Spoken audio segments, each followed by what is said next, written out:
வணக்கம், நான் உங்கள் ஜெயா. இன்றைக்கி நம்ம இந்த வீடியோவில் குவெண்டோலின் ப்ரூக்ஸ் எழுதின அ சன்செட் ஆஃப் த சிட்டி இந்த போயமோடைய சம்மரியை பார்க்கலாம் வாங்க. இவங்க ஒரு ஆஃப்ரிக்கன் அமெரிக்கன் போயட். அது மாத்திரம் இல்லை, புல்ஸ்னர் ப்ரைஸ் வாங்கின முதல் பிளாக் ரைட்டர் இவங்க தான். இவங்க இந்த அவார்டை 1949 ஆனி ஆலனோடு சேர்ந்து வாங்கியிருக்காங்க. இந்த போயமான அ சன்செட் ஆஃப் த சிட்டி அவங்க எழுதின ஆந்தாலஜியான பீன் ஈட்டர்ஸ்லேருந்து எடுக்கப்பட்டது. இதில் பார்த்திங்கன்னா கேத்லின் எலன்ற ஒரு வயதான பெண்மணி அவங்க பேசுகிற மாதிரி எழுதியிருக்காங்க. இது ஒரு வகையான மோனலாக் தான்.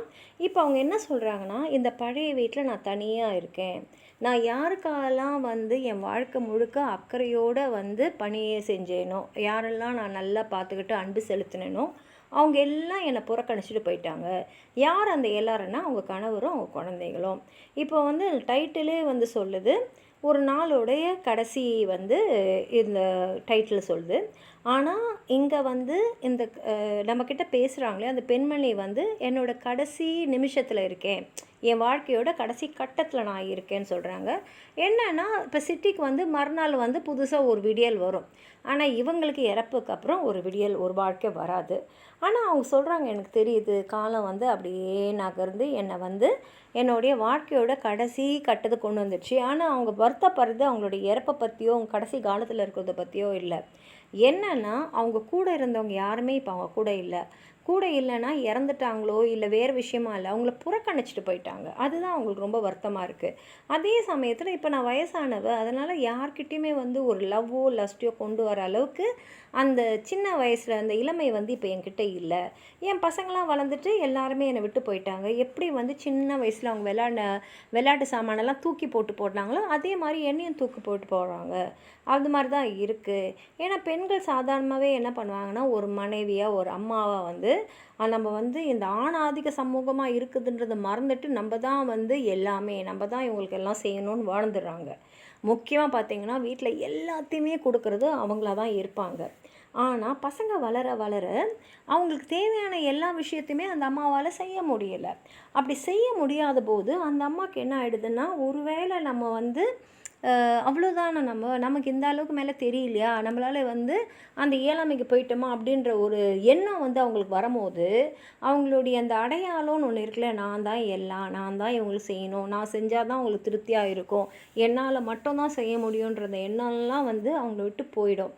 அதே மாதிரி பார்த்திங்கன்னா அவங்க இளமையாக அவங்கள விட்டு போகிறதுனால அவங்க கணவரோ காதலரோ கூட அவங்க மேலே ஒரு ஈர்ப்பு இல்லாமல் இருப்பாங்க. இவங்களுக்கும் அந்த ஈர்ப்பெல்லாம் வயசாக போயிடுது.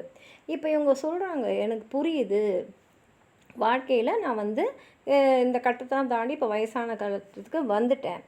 ஆனால் நான் எப்படி இப்போ இருக்கேன்னா, கடைசி காலத்தில் தனிமையில் இருக்கேன், யாருடைய அன்பும் இல்லாமல் இருக்கேன். இதுதான் அவங்கள ரொம்ப வருத்தப்படுத்துது. இப்போ அவங்களோட குரல் அந்த சிட்டியோட குரல் மாதிரி இருக்குது. ஏன்னா அது குளிர்காலம், அதனால் சிட்டியில் வார்மத் இல்லை. ஆனால் இவங்க வாழ்க்கையிலையும் வார்மத் இல்லை. வார்மத்துனா அன்பு, அந்த கதகதப்பான ஒரு உணர்வு அவங்களுக்கு இல்லை. எனக்கு புரியுது, நான் எல்லாத்தையும் கடந்து வந்துட்டேன், அதனால் நான் ஒன்றும் இல்லை எனக்கு இன்னும் வாழ்க்கை இருக்குது, எனக்கு இன்னும் இளமை இருக்குலாம் நான் நினைக்கிற மாதிரி இல்லை, எனக்கு இறப்பு கிட்ட தான் இருக்குன்றது எனக்கு தெரியுது. ஆனால் அது நான் மனப்பூர்வமாக ஏற்றுக்கிற மனப்பக்குவத்துக்கு வந்துட்டேன் அப்படின்னு சொல்லும் போது அவங்க மனசு கடந்த காலத்துக்கு போகுது. அவங்களால அவங்க குழந்தைங்க அந்த வீட்டில் எழுப்பின அந்த சிறுபொலிகள்லாம் கேட்குற மாதிரியே இருக்குது. ஆனால் இப்போ யாருமே இல்லைன்றதும் தெளிவாக நமக்கு தெரியுது. அப்போ என்ன ஆகிடுதுன்னா, ஒரு இடத்துல ஒரு தூசி படிஞ்ச ஒரு தேவைப்படாத ஒரு விலை மதிப்பு மிக்க ஒரு கலை பொக்கிஷமாக தான் அவங்கள பார்க்குறாங்க. இந்த உலகத்தில் அவங்களுக்கு எதுவுமே இடம் இல்லை. அவங்க இந்த உலகத்துக்கே தேவையில்லை. உலகம்னா அவங்களுடைய உலகம், அவங்க குடும்பம், கணவர், அவங்க குழந்தைங்களுக்கு அவங்க தேவையில்லை. அவங்களுக்கு எல்லாமே போயிடுச்சு. அதனால் இப்போ இறப்பு எப்போ வரும் அப்படின்னு சொல்லிட்டு தனிமையில் காத்துன்ருக்கிற ஒன்று மட்டும்தான் அவங்களால செய்ய முடியுது. அவங்க சரி இதுதான் வாழ்க்கைன்னு போது சில சமயத்தில் நம்ம தற்கொலை பண்ணி நம்ம வாழ்க்கையை முடிச்சுக்கலாமா? ஏன்னா அவங்களுக்கு இப்போ இருக்கிறது 2 சாய்ஸ் தான். ஒன்று, எப்போ இறப்பு வரும்னு காத்துட்டுருக்கணும்.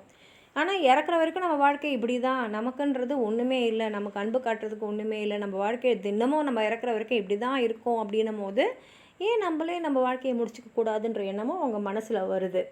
அப்போது அவங்களுக்கு என்ன தோணுதுன்னா, இறப்பு கூட ஒரு ஆசீர்வாதம் தான்.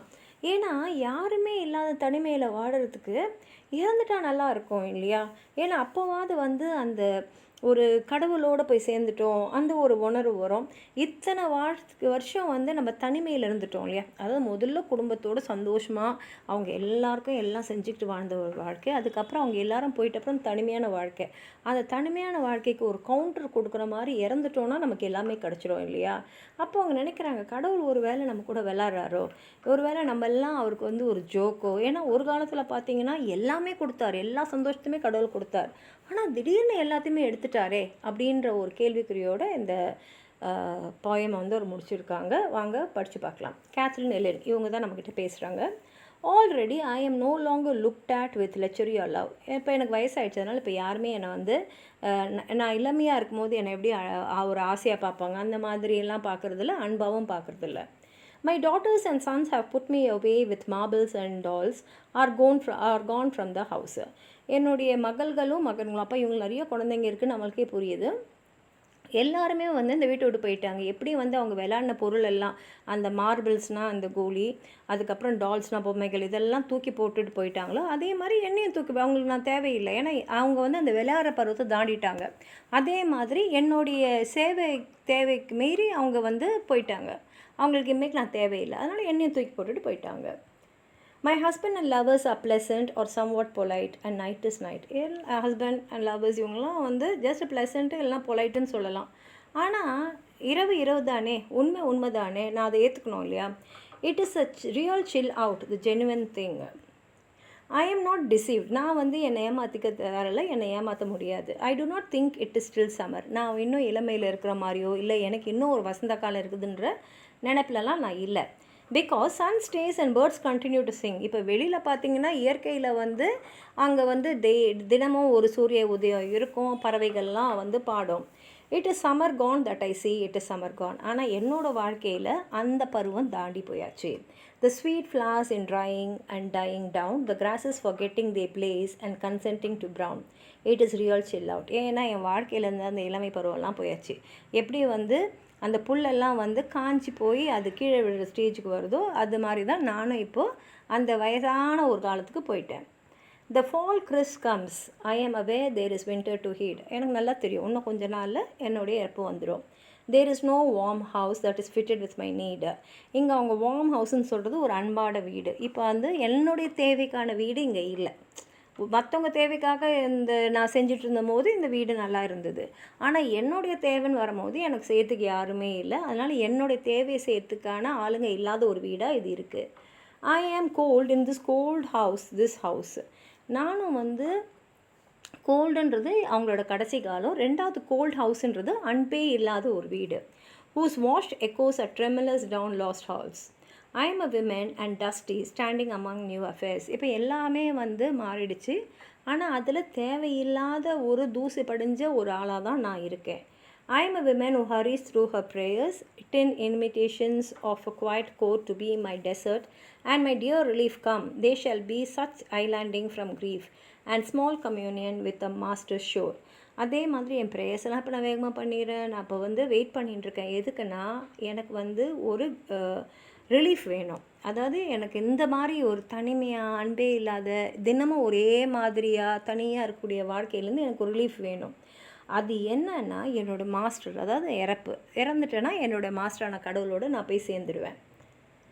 Twang they and I incline this ear to tin, consult a dual dilemma, whether to dry in humming parlor or to leap in death. இப்போ என் மனசில் இருக்கிறது ஒரு டைலமா, இதுவா அதுவா. என்னென்னா ஒன்று இறப்பு வரைக்கும் அப்படியே அமைதியாக காத்துட்டுருக்கலாமா, இதே வாழ்க்கையை தினமும் வாழணுமா, இல்லை அப்படியே போய் தற்கொலை பண்ணின்னு செத்துடணுமா. சம்படி மஃப்டட். இந்த சம்படின்றது கடவுள். ஏதோ ஒருத்தர் யாரோ வந்து என்னுடைய வாழ்க்கையை கலைச்சிட்டாங்க. என்னென்னா ஒரு சமயத்தில் எனக்கு எல்லா சந்தோஷம் எல்லாத்தையுமே கொடுத்தாங்க, ஆனால் இப்போ எல்லாத்தையுமே எடுத்துட்டாங்க. So somebody muffed, somebody wanted to joke. என் வாழ்க்கையை யாரோ ஒருத்தங்க ஜோக்காக வந்து எடுத்துட்டுருக்காங்க. இந்த சம்படின்றது கடவுள் நமக்கே புரியுது. கடவுள் எல்லாம் கொடுத்தாரு, கடவுள் எல்லாம் எடுத்துட்டாரு, என் வாழ்க்கையை வந்து கேலி குத்தாக்கிட்டாரு அப்படின்னு சொல்லி தான் இந்த போயம் வந்து அவங்க முடிச்சிருக்காங்க. உங்களுக்கு எதாவது சொல்லணும்னு நினச்சிங்கன்னா கீழே இருக்கிற கமெண்ட் பாக்ஸில் எழுதுங்க. இந்த வீடியோவை லைக் பண்ணுங்கள், உங்கள் ஃப்ரெண்ட்ஸோடு ஷேர் பண்ணுங்கள். சப்ஸ்கிரைப் பண்ணாதவங்களாம் ப்ளீஸ் சப்ஸ்கிரைப் பண்ணி சப்போர்ட் பண்ணுங்கள். நன்றி.